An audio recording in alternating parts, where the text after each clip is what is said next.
that I may know him. September 7th. The conflict is for us. To him that overcometh, will I grant to sit with me in my throne, even as I also overcame, and am set down with my Father in his throne. Revelation 3, verse 21. These are the words of our substitute and surety.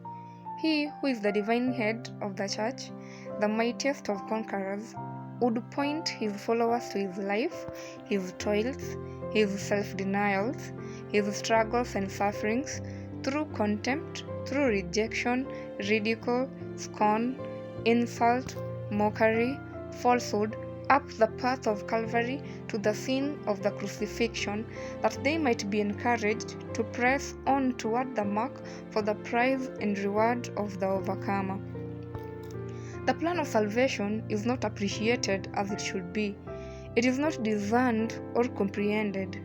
It is made altogether a cheap affair, whereas to unite the human with the divine required an exertion of omnipotence.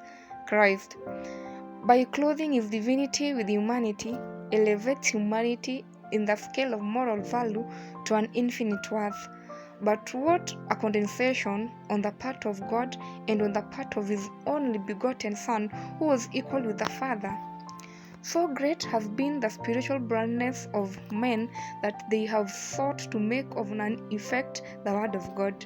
They have declared by their traditions that the great plan of redemption was devised in order to abolish and make of none effect the law of God, when Calvary is the mighty argument that proves the immutability of the precepts of Jehovah.